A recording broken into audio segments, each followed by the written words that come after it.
अब शाम के समय सविता की ठेली पर अचानक ही एक पुलिस ऑफिसर आता है और वो पुलिस वाला बोलता है, सुनो, सविता तुम्हारा ही नाम है क्या? जी इंस्पेक्टर साहब, मेरा ही नाम सविता है। बताइए, कोई बात हो गई है क्या?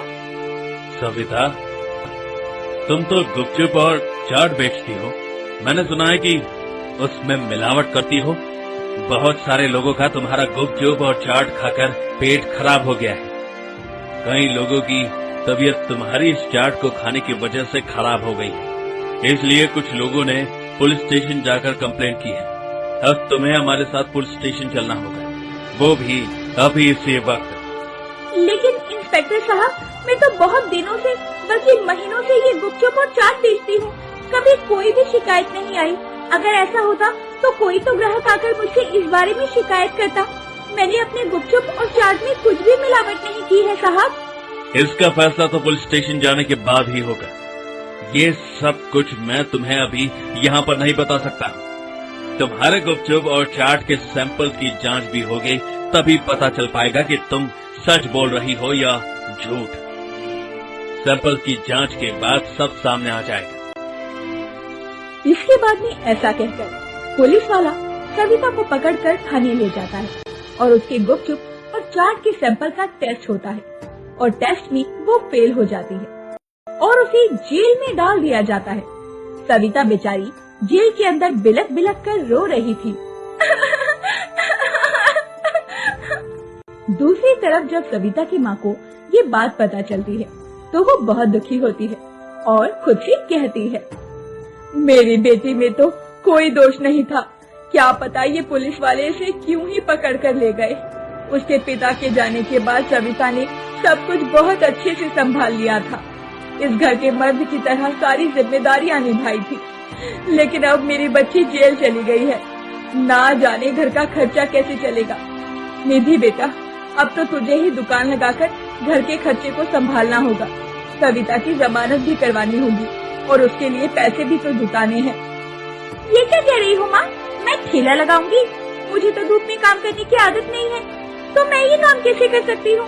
और फिर? क्या बेटा, क्या फिर? तू तो जानती है कि सविता अब जेल चली गई है और मेरी भी तबीयत बिल्कुल भी ठीक नहीं रहती है। इसीलिए मैं तो ठेले पर खड़ी नहीं हो सकती ना। अब तो तुझे ही ये सब कुछ संभालना है। घर में तो राशन भी खत्म हो गया है। भला हम लोग भूखे प्यासे कब तक इस तरह अपना गुजारा कर पाएंगे। अब तुझे ही ठेला चलाना होगा। अब उसके बाद निधि के पास कोई जवाब नहीं था। निधि अगले दिन धूप में गुपचुप और चाट का ठेला लगाती है। धीरे धीरे दोपहर के पहर के साथ धूप बढ़ती जा रही थी। निधि को बहुत तेज गर्मी लग रही थी।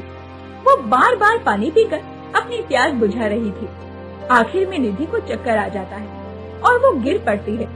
बड़ी मुश्किल से निधि खुद ही लड़खड़ाते हुए अपनी आँख को संभालती है और छाव में जाकर बैठ जाती है।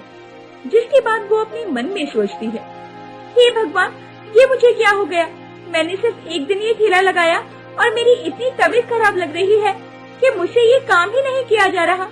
और मेरी बेचारी छोटी बहन हर दिन ठेला लगाकर हम लोगों का खर्चा उठाती थी। यहाँ तक कि उसने बड़ी बहन की शादी भी करवा दी। मैंने ही बहुत बड़ी गलती की। मैं अभी पुलिस स्टेशन जाऊंगी और पुलिस वालों को सारा सच बता दूंगी।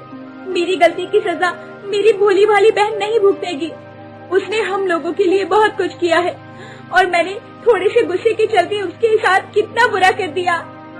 इसके बाद निधि पुलिस स्टेशन में जाती है और सारी बातें पुलिस वालों को सच सच बता देती है। फिर पुलिस वाले उस पर बहुत नाराज भी होते हैं और इंस्पेक्टर निधि को जवाब देता है, अब फिर तो मैं तुम दोनों बहनों को छोड़ रहा हूँ, लेकिन आज के बाद ऐसा कुछ भी हुआ तो मैं तुम दोनों को अंदर कर दूंगा और उसके बाद कोई भी तुम्हें यहाँ से बाहर नहीं निकाल पाएगा, समझे? अब जाओ यहाँ से और मेरे कानों तक तुम्हारी कोई भी शिकायत नहीं आनी चाहिए। इस बात का खास ख्याल रखना। चलो जाओ।